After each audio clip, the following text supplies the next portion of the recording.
nafsu dan syahwatnya.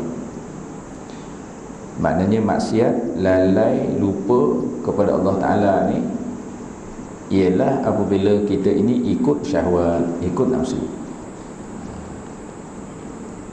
Nafsu ni dia dah sedia ada dalam badan, dia tak dapat tuan-tuan buang.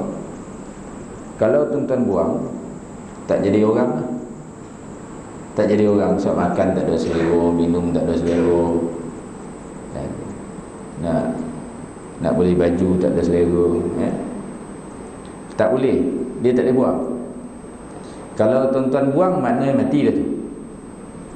Nafsu tu ada dalam badan, tetapi kita kena bebankan dia. Yang disebut masa kita baca kitab Minhajul Abidin dulu, nafsu tu umpama keldai. Kalau dia tidak ada beban, dia akan jadi liar. Kalau dia ada beban, dia senyap. So kita kena bebankan diri kita dengan qata'atan.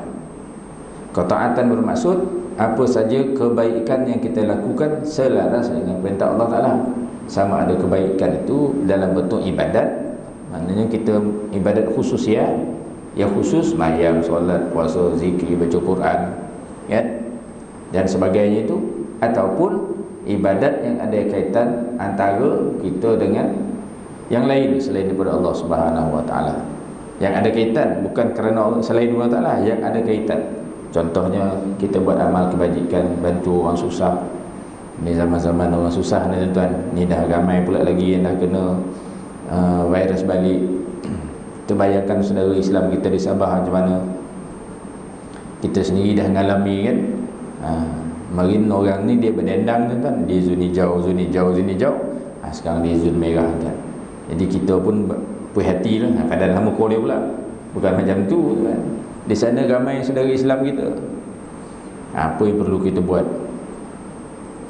Sekarang ni dah mula keperluan kepada PPE lah balik semula, keperluan kepada sukarelawan dan sebagainya. Dan kita sini pula tuan-tuan, kalau tidak apa pun boleh kita buat, bacakanlah doa, bacakan doa. Saya dengan imam baca tadi, bismillahirrahmanirrahim, la yadurru ma'asmi sya'uradi wa lafis sama'i wa samin alim, supaya orang lebih dahik ni tak kena. Tuan-tuan jangan dogi tuan-tuan. Dogi ni masalah kan? Saya ramai yang dogi ni semua masjid ni. Kat rumah baru ni ada satu kes kan. Bila saya tutup semua telefon pejabat. Oh, kenapa pejabat agama ni, macam mana status? Syukur jadi wartawan. Kita dah beri tutup, sudahlah, telefon pula. Pegawai saya tak senang duduk dengan kawan kita. Roma tak payah. Dah tutup jangan pergi. Adalah sebab kita tutup, sebab ada seorang daripada Sabah datang ambil sijil nikah. Kita memang test lah suhu semua tu. Sekarang pun bukan ada simptom sangat penyakit ni kan. Bila dia balik, dia dapati keluarganya ada yang kena COVID. Orang ni dah balik Sabah, keluarga dia tu ada COVID. Sebab itu diarahkan tutup. Nak buat disinfeksi balik, nak buat swab kepada mana pegawai saya yang ada kontak langsung, kan? Kenapa tutup? Tu tuan, payah orang Melayu tuan. Elok dia ada satu dasar, banyak lawan dia, letak peluru dalam mulut dia tuan. Kadang kita ni tuan, tu Nabi SAW kata, kita ni sepatutnya jangan ambil tahu benda yang kita tak perlu ambil tahu. Bila kita ambil tahu jadi panik tak ketahuan tuan. Panik tak ketahuan. Macam mana kita ke masjid ni? Dah habis pula ramai semua nak disinfeksi masjid dia. Jabatan kamu buat apa? Dah kita pula kan. Dia panik pula. Jadi kalau tuan-tuan nak disinfeksi masjid tuan, buatlah. Eloklah buat. Kan? Akan datang virus lain pula. Sama je kan? Kita pun tak tahu kan. Okey. Jadi kalau kita lalai buat maksiat, maknanya kita tak buat kebajikan langsung. orang susah, orang senang, kita tak buat kebajikan langsung. Apa maksud itu? Itu tanda ikut hawa nafsu. Saya di Jabatan Agama buat program door to door,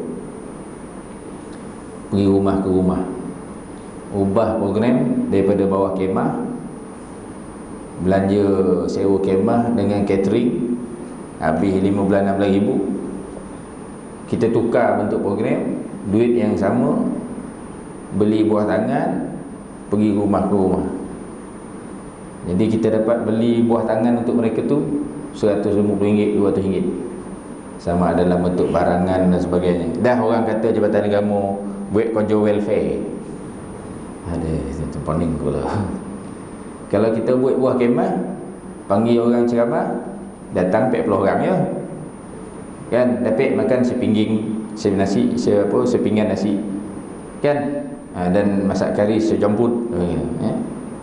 Tapi ini bila kita buat, jadikan dia buah tangan, pergi rumah ke rumah, ada orang tua yang pakai pampers, kita bagi pampers kan. Dah dikata Jabatan Agama ambil kerja orang. Ni semua tuan orang Melayu nak melingkup kan. Apa buat semua tak kono. Betul. Jadi bila kita tengok pergi rumah ke rumah tuan, kita jumpalah tuan macam-macam. Ada budak terlantar kau ni hempap dia pokok, tak ada siapa tengok. Sekarang ni universiti, masuk universiti, daftar, masuk universiti tuan. Tapi tak pernah nampak universiti dia budak sekarang. Daftar kan? Tak dapat pergi universiti. Dia pun tak tahu universiti tu macam mana orang pandang tuan. So dia berdaftar secara online dan kuliah pun secara online. Lavender boleh lah. Kalau ada kuliah tu 5 pun tuan-tuan boleh buat. Ada 5 laptop rumah tuan tu. Ni lecturer lain, lecturer lain. Tuan-tuan ingat orang kampung Bayai, kampung-kampung tu macam mana tuan? Lain pun tak tahu. Komod lain agar apa nak di kuliah ni ke budak-budak tu. Betul tuan-tuan. Laptop bukan ada. Macam tuan-tuan ni kalau sonang-sonang lah, ada desktop lah contoh, bukan laptop, desktop lah, yang tuan-tuan boleh refurbish balik. Well lah, nanti kata gitu. Sebab kita ada sumber untuk mendapat rahmat Allah Ta'ala, tapi kita ikut nafsu. Kita tak nampak benda ni boleh datang kebajikan kan, tak nampak. So kita biarlah macam tu. Padahal dalam kalangan kita ada yang pandai ICT, ada yang pandai IT, ada yang pandai kan, ramai ni tuan. Tapi kita orang Islam belum cukup kuat untuk menggabungkan tenaga bagi menampakkan umat Islam tu umat yang baik. Sebab apa tuan? Semua nafsu sebab tak jadi tuan pergi kampung. Kesian tuan. Saya dapat maklumat kan, saya bagi panjangkanlah ke jabatan-jabatan tertentu. Macam mana nak tolong ni? Itu dalam hal tu, kalau orang ini dalam keadaan susah, macam mana dia nak nampak Islam baik? Macam mana dia nak meningkatkan ketaatan? Dia sendiri tak percaya. Baru ni panggil imam Polisian Gombau tampil dalam. Sekarang ni imam ni diurus oleh Masjid Negeri. Yang melantik, mengurus dia kan melantikkan imam ni Imam Besar. Senang dan betul kan. Kalau maghrib yang melantik itu orang tak hafal Quran, ni yang melantik orang hafal Quran. Bila buat kursus tu, Imam Besar cakap dulu alu-aluan, saya datang pergi rasmi. Dia kata setakat saya dengar dari belakang tadi, imam-imam ni bacaannya, saya ingatkan okey lah, parah. Sudah lah di sini. Mana tuan-tuan okey nak 30 masjid, imamnya semua parah. Tapi itu yang paling handal. Nak buat macam mana orang kampung tu yang paling handal, ambil dia lah, nak buat macam mana ya. Saya beritahu imam, sampai hati tuan imam semua, biarkan anak Korea susah. Dia masih ada ngosat air mata. Sampai hati. Saya sebut satu kampung. Kampung tuan ni, orang yang dokek sini, dokek sebelah sini, ni keadaan dia. Orang ni kek sebelah sini, kek sebelah sini, ni keadaan dia. Apa sebab tuan? Sebabnya kita tak nampak peluang untuk melakukan ketaatan. Tak nampak peluang. Kenapa? Sebab kita ikut nafsu.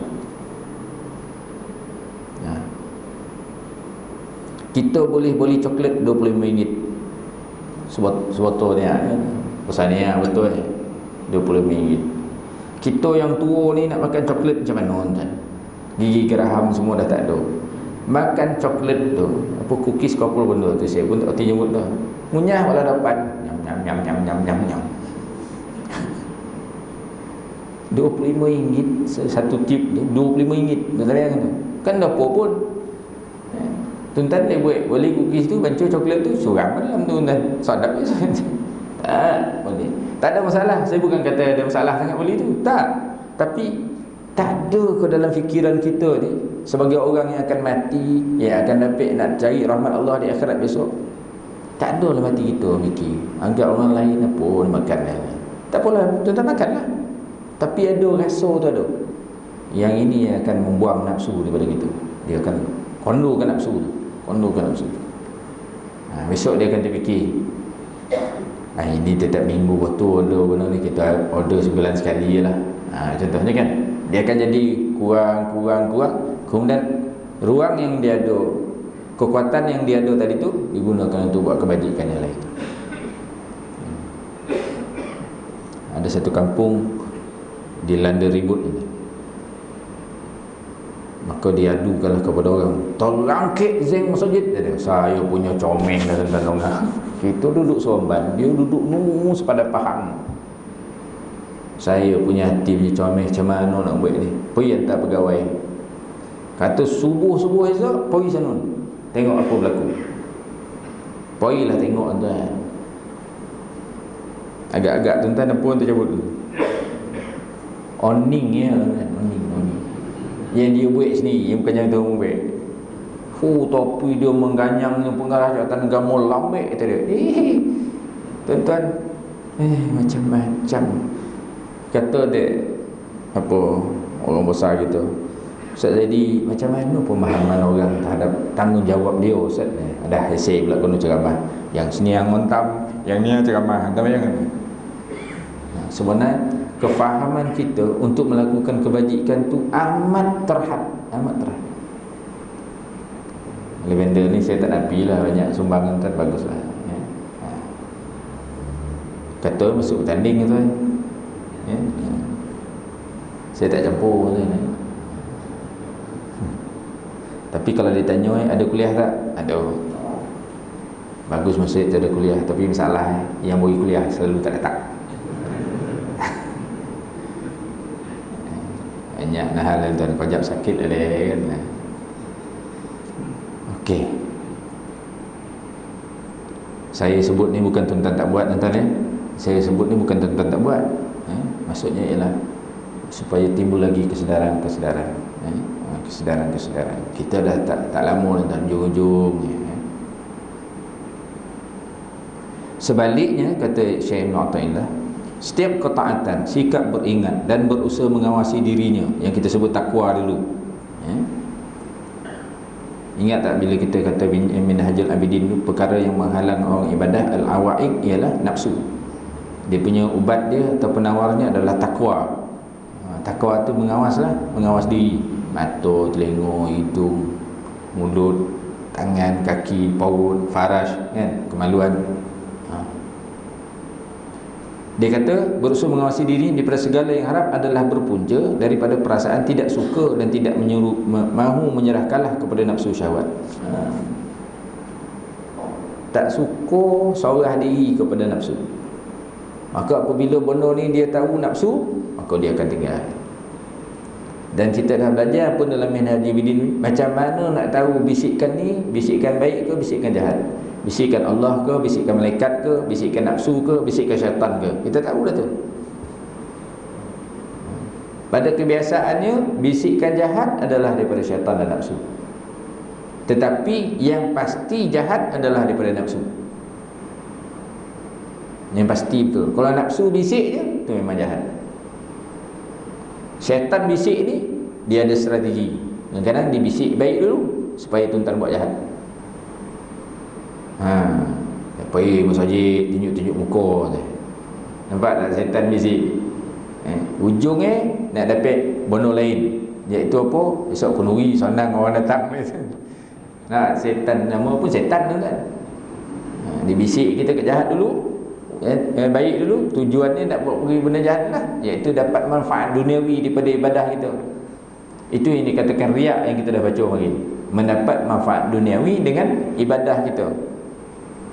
Manfaat duniawi itu tak kisahlah apa benda pun, sama ada bentuk bondo ke, bentuk harta ke, bentuk pujian ke, bentuk perasaan besar diri ke, semua itu manfaat duniawi. Akhirnya tuan, dia pergi ke situ. Jadi ada ibadah kita ada pahala? Tak ada pahala. Ibadah yang tak ada pahala, tak ibadah lah nama dia. Kita yang nyebut perkataan itu ibadah, sebenarnya bukan ibadah. Ini nafsu tuan.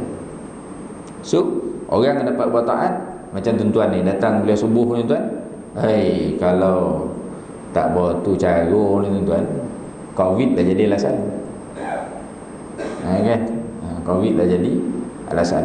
Tapi setan dia cakap kat tu, kita dah tua-tua ni paling korap kena pergi masjid.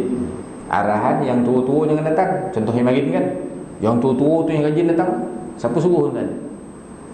Setan suruh. Perlulian arahan tu pergi masjid. Apa pula duduk dulu luar, duduk kat dalam. Nampak tuan? Setan tuan. Tuan-tuan faham ke tak faham? Saya pun tak faham ya tuan. Tuan-tuan kena tahu itu. So kita kena selalu perhati bisikan yang culang caling masuk dalam hati ni. Setan ke daripada Allah Ta'ala ke, daripada nafsu ke, daripada malaikat ke. Saya tengok benda ni kita segi teknikal ni kita dah bincang dalam kitab Minhajul Abidin yang lalu. Khulasahnya bisikan tu ada dua, iaitu bisikan baik, bisikan jahat. Mungkin ada jemaah kita yang baru masuk kan. So sini ramai dah orang, alhamdulillah. Makin banyak rumah. So nak tahu bisikan ni, penimbang ni macam mana? Satu, kata Imam Ghazali, timbang dengan ilmu. Dengan ilmu kita tahu benda ni baik ke, benda ni jahat ke. Kalau seandainya ilmu tak memadai,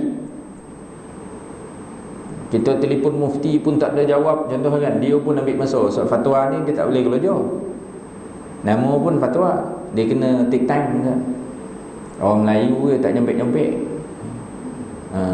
Sebenarnya fatwa ni adab mufti ialah dia tak boleh jawab segera. Kalau fatwa, kalau hukum yang ada dalam kitab dia boleh jawab segera. Kalau fatwa tak jawab-jawab, macam mana nak buat? Kata Imam Ghazali, cuba kamu tengok kelakuan orang soleh, bukan kelakuan ustaz, kan? Tu kena faham. Tuan-tuan tengok kelakuan ustaz, kadang-kadang sakit gigi matuk je, kan? Ya tuan, ceramah 3 minit bayar 10,000.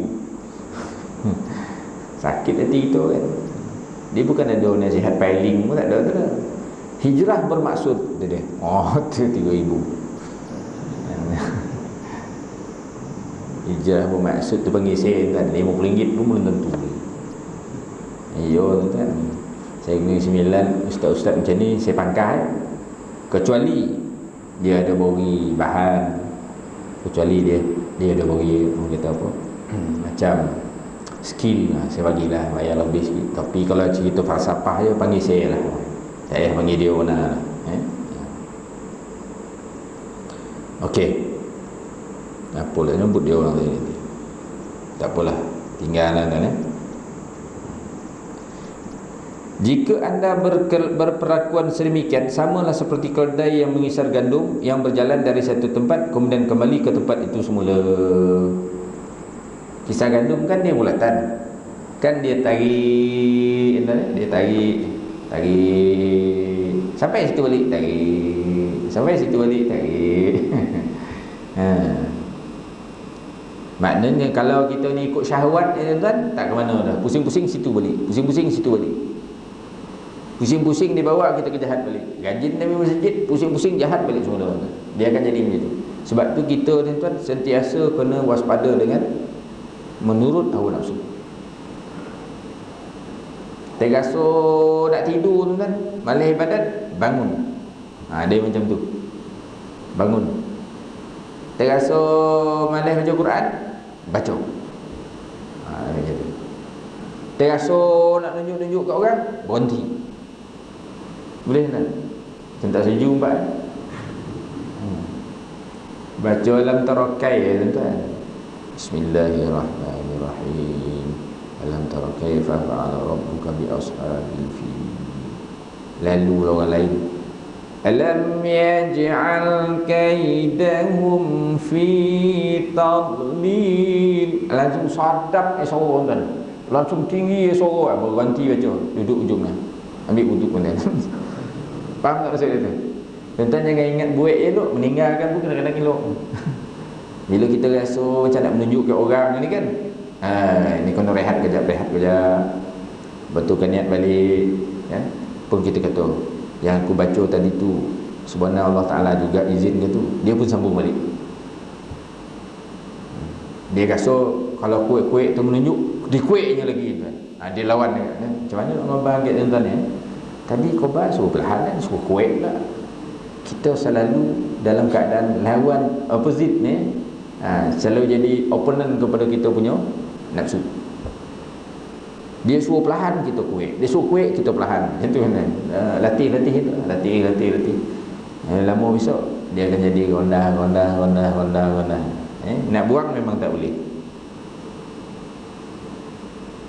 Boleh kan? Syaitan kata pergi duduk saf depan. Kita pun sampai-sampai cari saf depan. Betul tak? Nampak saf depan kosong, kita pun melulu depan. Teringat hadis ini baca dalam kitab Fadail. Sekiranya kamu tahu kelebihan saf depan nasihat, kamu berbunuh-bunuhan gitu. Kan kita pun semangat nak bunuh orang sekolah. Nanti kau ni. Kita pun nampak kosong, kita masuk depan. Masuk syaitan kan? Masuk syaitan. Dan ramai dengan kitab Fadail ni kau seorang ni buat. Nampak tak syaitan tu kan? Kita bermula kombang. Macam mana nak buat kan? Kembali kepada aqabah yang ketujuh dalam Minhajul Abidin. Aqabah syukur. Kita mesti sentiasa ingat, bila dapat buat taat, ini kehendak Allah Ta'ala. Ini adalah pemberian Allah Ta'ala. Maka kita kata apa? Ya Allah, dalam hati kan, aku syukur atas nikmat ini. Langsung kita takbir, langsung sembahyang. Jadi kita dapat potong yang kita datang tadi, nak masuk saf pertama sebagai nak dapat riak dan sebagainya. Kita teruskan duduk saf pertama juga, tapi dengan new kesedaran baru. Kesedaran baru bahawa kita duduk saf depan ni hanya kerana takdir Allah dan hanya kerana pilihan Allah. Kita pun kita takbir balik. Lagi tuan-tuan buat macam ni, lagi syaitan kacau. Selama ni masuk rukuk dia tak kacau kan? Rukuk kita rukuk. Masuk rukuk pula kacau. Kau tengok orang sebelah, jari dia pegang koting tadi, tak betul tadi. Ekor betul, pegang lutut. Nampak kan? Setan betul. Iya kan.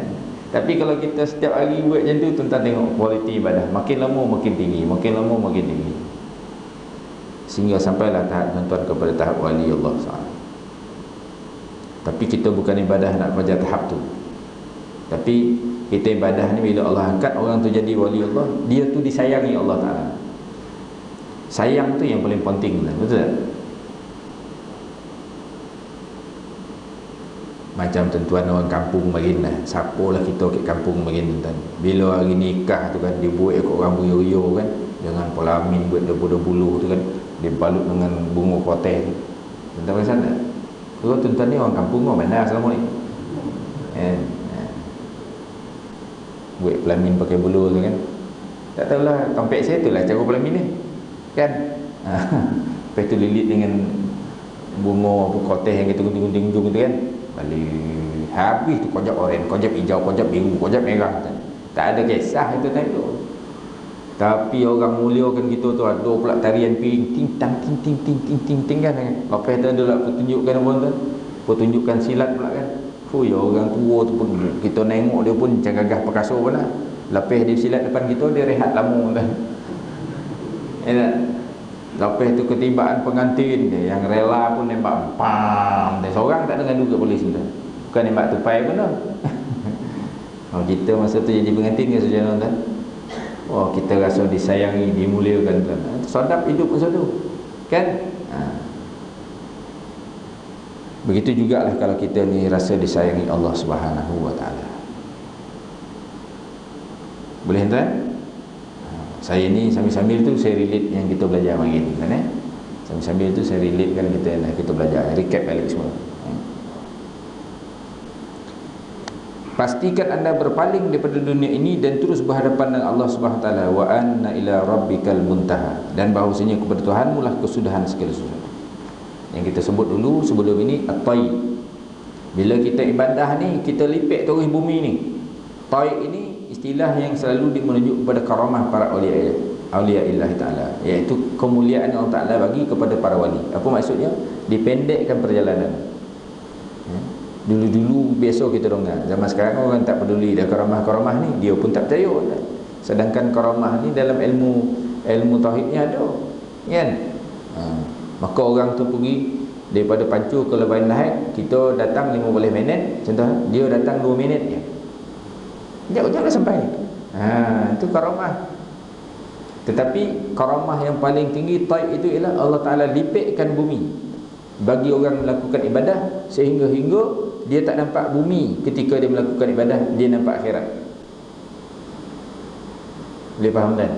Bila dia datang berbondong-bondong pergi Semenangayu kan, dia terbayang, Allah, padang mahsyar besok macam mana, aku ni bondong-bondong pakai cantik macam ni ko, ataupun telanjang ko, ataupun macam mana. Dia akan rasa macam tu, tahu nampak alam tu. Saya dengar juga kadang-kadang tuan-tuan tak perasan saya tu.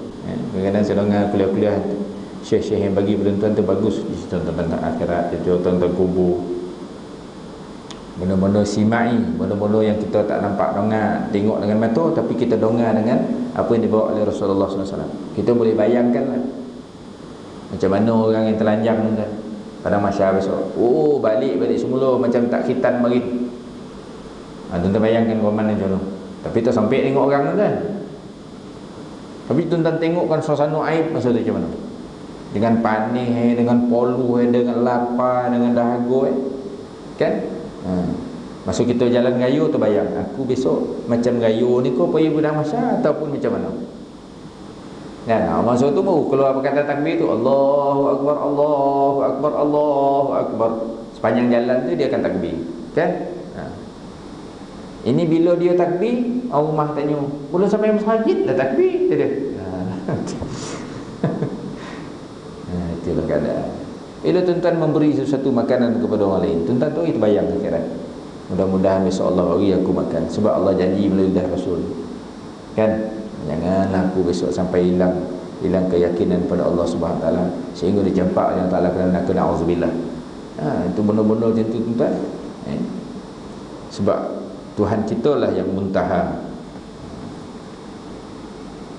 kesudahan segala sesuatu yang kita buat ni, untuk kita kembali kepada Allah Subhanahu wa taala. So tak adalah erti kata yang lain, tuan-tuan. Maka kita tak adalah nampak orang besar, kita nampak Allah Taala besar. Saya ni duduk di tengah-tengah ni bukan orang senang semua kan. Kalau ikutkan hati saya berhenti kerja lah. Tapi kerana saya dah kena bodoh dengan Syekh Murtadah lagi, mesti saya tak berhenti. Kalau tak saya berhenti lama. Bila saya kata kat dia saya nak berhenti itu, bodoh. Dia langsung kena bodoh sulih. Ketika Allah Ta'ala nak kau bekerja, kau nak beramal. Besok Allah Ta'ala bagi kau masa beramal, kau nak kerja tu. Itu dalam kitab hikam ada tu. Dia dalam masalah tajrid, dalam masalah kita ini, duduk bersendiri untuk beramal, berkhusus kepada Allah Ta'ala. Betul tak? Macam kita yang pencen ni lah, kan? Masuk kita buat kerja marin, sibuk nak datang masjid, ya? Bila dah pencen, tak datang lah. Nampak tak? Nanti masalah tak? Mana kita beribadah ikut nafsu lagi. Ketika kita beri larangan jangan pergi masjid, marah, kan? Apa nama jabatan kamu macam tak baca kitab? Apa pula takut kat virus? Ui tuan-tuan, dia punya tauhid dia kuat waktu, kan? Tapi tetap makan nasi sebab takut lapar. Sama dia tu. Lapar pun makhluk juga, nasi pun makhluk juga. Dia kata pengarah Jabatan Agama takut virus. Bodoh ni pengarah. Mana yang bodoh? Tu yang bodoh lah, kapi. Siap pengarah Jabatan Agama. Dah lah kocik kono kapi kan. Tu kan. Susah. Tuan-tuan. Bila kita dah bona kan, tak datang pula. Makin longang. Betul kan? Dia kata susah lah nak buat takut mulut ni. Susah lah nak pakai benda-benda ni. Semayang kat rumah je lah. Nampak tuan? Macam masjid negeri sekarang dia straight sikit. Pukul 1 dia tutup pagar. Pengarah tak pengarah, pengurusi masjid tak pengurusi masjid. Saya pengarah dan pengurusi masjid. Tuan-tuan bayangkan, pergi masjid negeri tak dapat masuk. Sebab saya ada mesyuarat, jadi berlari sikit, saya register kat masjid negeri. Berlari tak sompek. Saya tengok luar tu ramai orang nak dapat syafaat saya tu, dia nak masuk. Saya tengok tak boleh. Saya pun balik semayang kat pejabat. Ketika kau dapat masuk masjid, kau tidur. Bila kau tak dapat masuk masjid, kau mengamuk lah pakai. Betul kan? Cuba perhatiin. Masa dalam masjid tadi, imam baca khutbah dah lah pendek sekarang ni. Cuba tuan-tuan tengok Dato' Yusri Wek, imam besar. Pendek je. Tak sampai macam ni dah sudah. Itu yang ramai tak dapat semayang jemaat sekarang ni. Sebab terlampau capek sudah. Masuk tu kau tidur lah. Masuk kau tak dapat masuk dalam masjid, duduk kat luar. Betul nak masuk masjid dilarang. Ustaz Zaidi tanggung besok di akhirat. Saya nak tanggung. Dia orang ambil sama tu. Ini tuan. Sebab tu kita kena perhati kita punya diri ni. Jangan perhati orang lain, perhati diri tu. Saya tadi bagi contoh tu. Untuk contoh bagi, bukannya nak ngatur orang tu, tak pun. Dan orang tu ialah Allah Ta'ala macam tu keadaan takdir dia. Kita redha lah. Tapi nak bagi contoh untuk praktis diri sendiri. Saya pun sama tuan, bila dah macam tu saya sedar tak ada guna jawatan, tak ada guna kedudukan. Bila sampai tak pernah bagi Allah Ta'ala, tak dapat. Saya balik, orang lain kombil betul lah, pengarah pun tak sembahyang jemaat.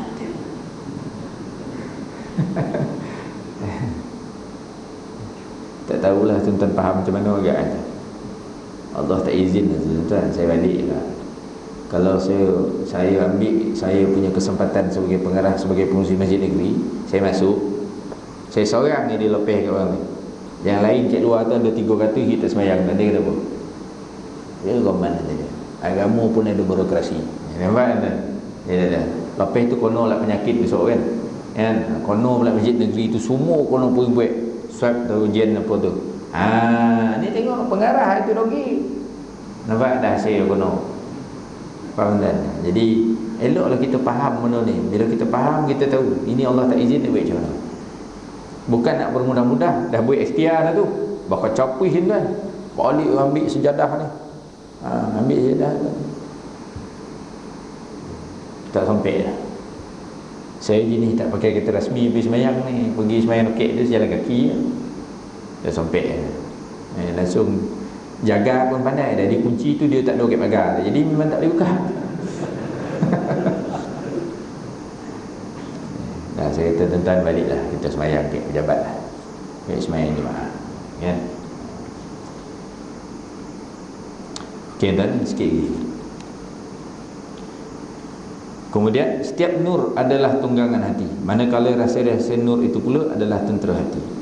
Sama juga seperti kegelapan itu adalah umpama tentera dan askar nafsu. Apabila Allah Ta'ala ingin menolong hambanya, maka dia akan mengurnia dan memberikan tentera-tentera nur yang berfungsi membantu mencegah kegelapan. Dengan adanya nur, terbuka nampak suatu yang hati menjadi terang benderang, sama ada berdepan dengan dunia maupun di belakangnya. Apa maknanya? Kalau dalam kitab hikam tu dia panggil warid. Warid bukan wirid. Warid ni apa? Ialah cahaya yang Allah bagi. Dia bagi tamsilan juga macam pedoman lah, macam taufik dan ta'id daripada Allah Ta'ala. Dia bagi dekat orang yang orang tu bila dia beribadah dia akan dapat warid. Macam tuan-tuan datang kuliah ni, dia bukan sesaja ni, Allah Ta'ala ada masukkan sesuatu dalam kita punya kalbu, dalam hati kita. Cuma kita je tak tahu sebab tak ada dia punya meter dia. Kalau ada meter sana, ada meter kat dahi ni kan, datang kelas subuh je, tang kata, nampak cahaya dah meningkat. Dia tak ada. Kadang-kadang kita tak semak pun kita tak perasan. Tetapi setiap amal baik kita yang sah tu, maknanya yang tak ada wujud, tak ada riak segi batinnya, dan amalan dia ikut syarat segi zahirnya, Allah Ta'ala akan campak cahaya. Bila Allah Ta'ala campak cahaya, makin torang, makin torang, makin torang, makin torang. So makin tak payah rongan, tuan. Dia dah faham lah. Bolehlah kita kuliah sekejap je, 10 minit berhenti. Saya pun kat arah tu sekarang ni. Maknanya takmir, maghrib, isyak. Sebelum isyak berhenti. Ramai orang saja tak setuju. Sebab pun Nabi kata, jangan tidur sebelum isyak, jangan bercakap lepas isyak. Kan? Kepo ceramah lelemu kan, sekejap je. Ceramah sekejap je. Lepas isyak berhenti. Memang program takmir tu, memang itulah maksud Jakim tu pun. Antara maghrib ke isyak. Jadi imam ni bila tahu ada guru takmir, jangan wirid kau panjang. Abu zikir fa'al mana la ilaha illallah, la illallah, dia pula berasa dah tinggal 10 minit. Tuan-tuan pun satu hal ya. Ini pun pengarah nak ajar. Dan musim-musim Covid ni tak payah baca doa panjang, pendek dah lah. Dia rasa sembolit, dia rasa sonak paut kalau baca pendek. Sebab dia ngonang dengan orang kat belakang. Apa orang belakang kau faham lah, imam pendek pernah baca doa. Ini semua khabar ada orang, apa khabar ada orang. Kita kena ikut, jaga kepentingan masalah ummah ni tuan, lebih besar pahala daripada baca doa panjang. Tapi bila nak cakap jadi, tengok pengarah dia sekarang ni dah lain. Macam-macam. Nabi SAW kan tu, bila tengah baca khutbah ada anak nangis kan dia pendek je khutbah kan. Bila dia tengah sujud ada budak naik kan, dia urut sendiri, dia panjang hanya sujud kan. Tengok keadaan lah tuan, benda ni nak kena calik Okey, kita akan berhenti peringkat tuan Cuma nak jelaskan warid tadi. Bila kita buat baik, buat taat dan Allah terima taat tu, Allah bagi kita cahaya. Makin nampak kita apa sebenarnya hidup kita ni. Kat dunia apa kerja kita, untuk akhirat besok apa kehendak kita, Allah tunjuk satu. Maka datanglah kemanisan ibadah kita, makin sedap, makin sedap, makin sedap, makin sedap. Maka mata kita dah tak pandang makhluk. Makin orang ni kita tak nampak jahat orang, tak nampak dah jahat orang. Kita tak perhati jahat orang. Kalau orang tu keadaannya jahat sekalipun, kita tak dalam menghina dia, tetapi kita menjauhkan diri daripada dia. Ini pun saya susah nak betul. Penguasa saya sekarang ni nampak macam mana betul sikit dah. Pada mula-mula mari dia pun kata, apa penguasa, mana boleh penguasa macam Ustaz Zaidi cakap tu. Saya kata tak apalah, tangkap lah, tapi jangan kamu hina dia. Apa dah tua-tua pun khaluat, tak ada otak kau. Kata itu kan macam tu pun kan. Ni dah habis saya swing dah. Kalau dia buat salah, kalau kamu dapat aduan, dah cukup. Ambil je, bawa buat siasatan. Jangan hina-hina dia, ambil keterangan macam biasa. Tak payah hina-hina kan. Saya kata kalau boleh untuk kesalahan pertama ni kau beri peringatan. Sebab apa tuan-tuan? Anak-anak muda ni tuan-tuan beri makan apa? Tuan-tuan beri makan ayam. Ayam ni tuan-tuan sebahagian ni diberi dengan minuman campur dengan hormon estrogen. Hormon estrogen ni hormon kewanitaan tuan-tuan. Senang cakap macam itulah. Tak betul tak tidak, macam main balon ni. Tuan-tuan yang ada ilmu dalam ni cuba betul kan. Budak perempuan kita pun tengah develop dia punya hormon estrogen dia. Dia hormon dia akan meningkat umur 30-an nanti 200%. Tapi sekarang kita dah bagi dah. Cuba tuan-tuan bayangkan umur 30-an dia macam mana. Tu sekarang tuan-tuan tengok budak-budak sekolah, budak perempuan. Kita marin perempuan kat belakang pergi sekolah tak ada pergi melawar, betul kan? Asah betul pergi sekolah pakai baju biru macam ni lah, skirt tu. Apa nama itu? Blouse apa begitu. Lupa pula ni. Mana ada pergi melawar tu kan. Budak sekarang kita tengok pergi sekolah ni tuan-tuan. Cuba tengok kan budak-budak sekolah. Poning kepala ustaz mengajar. Ustaz poning tengok dia. Ustaz dia. Ustaz dia cuba jangan main. Sebab apa tuan-tuan? Dia punya semangat kewanitaan itu tak sesuai dengan umur dia.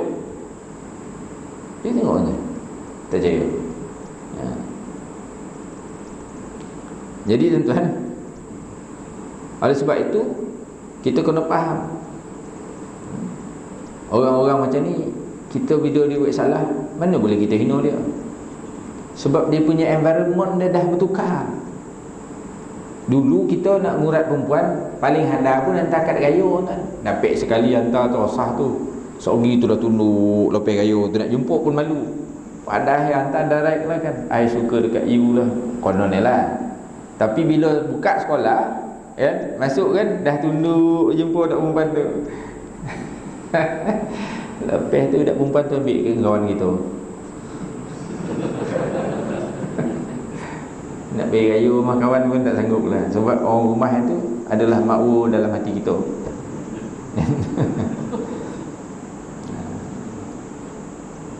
Okey.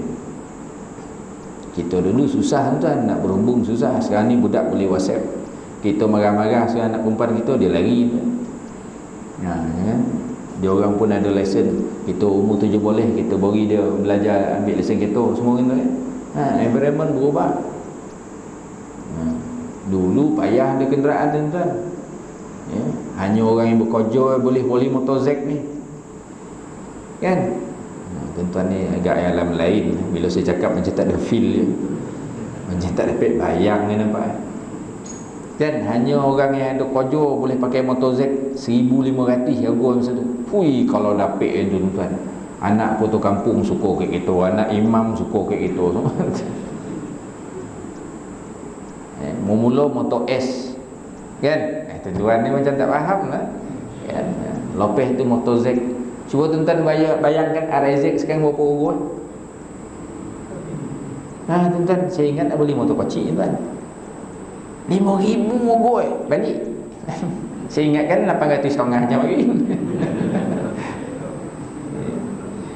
5,000 motor macam ni tuan-tuan, isi minyak RM3 pun melempah. No. Saya tanya motor Z tu yang bagi cik-cik minat kan. So dah jadi pengarah ni nak wali dah sebiji motor Z kan. Senang pergi kuliah. Konon ni. Tengok tuan-tuan 15,000, 16,000 tuan langsung balik. Tak boleh lagi. Cadang beli bisikar pula. Ingatkan bisikar dapat RM180 macam lagi. Ada tak bisikar RM180? Ada. Di Cina tu. Dia tunjuk bisikar budak. Lah. Sesiut. Okey tuan-tuan. So warid tu kan sampai. Bagi orang yang amatur, mula-mula nak duduk tempat baik ni, bila datang cahaya, umpama silau, dia panggil syu'aul basirah. Dia silau. Walaupun ada cahaya dia tak nampak. Seumpama orang tempat gelap masuk tempat orang. Tu yang kadang dia melantun-lantun tu. Baru dapat semayang masjid dia dah mula maki orang. Apa dia kata, bukannya tak berduit masing-masing, cari duit apa lagi. Duit dah berjuta-juta dalam akaun, apa cari duit lagi. Wah, dia nampak orang dia silau. Dia silau. Perasaan dia amal ibadah dia tu dah cukup dah tu. Kan? Apabila dia istiqamah dan naiklah warid-warid tu makin banyak, maka meningkat dia kepada ainul basirah. Seumpama dia dah masuk dalam bangunan ni, dia dah nampak bila ada cahaya, dia nampak ni arak pintu apa semua dia nampak. Apabila dia istiqamah lagi sampai kepada hakul basirah, bila dia masuk ke masjid ni dalam malam hari, lampu tak ada, dia tetap nampak pintu. Sini ada pintu keluar, sini arak buku, sini.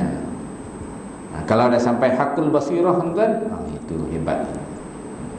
Cuma isunya adalah buat ibadah itu, amal baik itu walaupun sedikit tapi istiqamah. Boleh tuan? Jadi disebutkan tadi itulah, dengan adanya nur terbuka nampak sesuatu. Nampaklah kita sebenarnya ibadah kita ni tak batu, ya? Pegangan kita tak batu, perasaan kita pada orang mukmin tak batu. Betul tak? Jadi kalau kita faham perasaan kita orang mukmin, kita selipar pun kita tengok. Kita ni menjaga kehormatan orang Islam tak? Kalau kita baca kitab Dalilul Falihin tu, dia ada sebut menjaga kehormatan orang Islam. Pendek kata, Rasulullah SAW kata apa? Kalau kamu bawa busar panah, anak panah tu kan, hendaklah kamu sarung, tutup, takut melukakan orang Islam. Itu letak dalam bokeh tu, tetap suruh tutup. Supaya apa? Jangan bawa anak panah tu macam ni. Dan takut sekarang terkono orang Islam macam tu martabat orang Islam ni kan. Saya selalu sebut benda ni kuliah ni. Sebab itu orang Melayu dulu bila ada parang dia buat sarung. Betul tak? Ada korih pakai sarung. Siapa sini boleh korih tak ada sarung katakan? Siapa boleh korih tak ada sarung ni orang pandi tu. Bukan orang Melayu tu. Orang Melayu ni kalau ada korih ada sarung ni. Cuba tuan-tuan pakai korih, ambil pingat dekat sana tak ada sarung. Tuan-tuan tapik dah. Bukan tak ada sarung, korih tu tak berikik pun tak boleh masuk pun. Nyamik. Saya memang tak ada korih, masuk istana tak ada korih kan. Baru boleh tak pernah pindah pula tuan. Dah tak masuk istana boleh. Okey. Jadi kalau kita faham betul, kita punya selipar pun kita kan tersukur, orang terpijak selipar aku. Kan ada orang laju-laju nak keluar kan. Tak payah nak undang-undang mana kan. Kita sendiri ada kesedaran. Ambil selipar letak tompek. Ambil selipar susun betul-betul. Tompek laluan orang jangan letak selipar. Kita automatik dia akan ada kesedaran begitu. Sebab dunia ni dah tak ada pada dia. Dia tui nampak akhirat, tui nampak akhirat. So itu akan mengatur hidup dia. Kita akan jaga. Remeh benar tu betul lah. Wah, memang remeh. Tetapi orang yang ada jiwa, yang dapat warid, dia nampak semua tu semuanya tu. Tak ada nyusahan orang. Tu budaya orang Melayu tu macam tu. Betul kan? Dekat ujung tangga ada tembayan. Kan? Tak tembayan pun nama yang kecil je. Saya pun lupa silahan. Untuk basuh kaki, betul tak? Apa? Takar. Ada calungnya basuh kaki. Sebab orang kalau datang rumah kita zaman magin, kebanyakannya tak ada selipar. Kalau tahun 60-an tu jangan cakap dah ada selipar. Semua kaki koreh-koreh macam tiang tu. Setakat pijak duri semalu ni gatal kan, bukan sakit lah. Jadi dia ni nak naik rumah orang pun malu. Kan? Nak naik rumah orang malu. Siap datang rumah, ada air pun semua basuh kaki. Dia pun basuh kaki naik dia. Tengok budaya Melayu. Sekarang ni apa jadi? Sebab agama tidak masuk dalam budaya kehidupan orang sekarang. Itu jadi macam ni. Boleh kan? Okey. Jadi saya ingat cukup sekadar tu panjang-panjang pun kita ni ada zaman tak berapa sihat tuan-tuan. Jadi saya cuma nasihat tentang istiqamah. Tuan-tuan istiqamah, tutuplah mulut istiqamah bila kita jumpa kawan kita ni bergumul belakang tuan. Saya takut betul. Tak adalah masalah nyawa habis itu tak payah lari tuan. Cuma tuan kalau lah belum takdir itu kita ikhtiar. Kalau tuan-tuan masih boleh bawa sejadah, tuan-tuan bawa lah. Kita keluar SOP itu kita galakkan. Tapi ada jatuh komoso sojit tu dia garang mana. Tak ada sejadah balik dia. Dah saya yang kono tuan. Tapi jatuh komoso tu saya faham dia nak jaga keselamatan. Jadi tuan-tuan pun kalau bondo ni boleh tuan-tuan bawa lah. Macam tu. Kita galakkan tuan-tuan bawa. Supaya apa? Kita jaga ni kehormatan orang Islam. Kalau bawa panah pun Nabi suruh sarung, kan? Maksud dia apa? Masalah tu kono utama kan. So kita jaga tuan samalah. Jaga. Kalau tuan-tuan rasa tak sihat, cepatlah pergi klinik, pergi hospital, kan? Walaupun Selangor yang PKPD sekarang ni, tuan-tuan kita Klinik 9 pun jaga-jagalah. Dia jaga cermat-cermat, ya. Hand sanitizer ni selalu ada. Otak pun pergi basuh dan bilik air dah. Selalu kena buat tuan. Sesamalah kita jaga tuan, mudah-mudahan tidaklah berkurang jumlah orang Islam ni. Saya risau tuan, kalau orang Islam ni banyak masalah. So, kita perlu lebih kuat sekarang. Ya, kita perlu lebih kuat. Walaupun tuan-tuan umur dah 70, 80, segi orang agama macam saya amat memerlukan tuan-tuan umur kuat. Ya, dalam perjuangan kita nak menegak agama ni, setiap individu Islam adalah amat berharga. Jadi tuan-tuan jaga diri tuan-tuan, lipatkan dunia ni nampak akhirat. Boleh tuan? Minta maaf banyak. Aku qul hadza wa astaghfirullahalazim li wa lakum. Assalamualaikum warahmatullahi wabarakatuh. Tutup dengan tasbih kafarah dan salawat. Asyhadu an la ilaha illa anta astaghfiruka. Bismillahirrahmanirrahim. Wal 'asri innal insana lafi khusr illa allazina amanu wa 'amilus solihat wa tawassaw bil haqqi wa tawassaw bis sabri wallahu a'lam bissawab.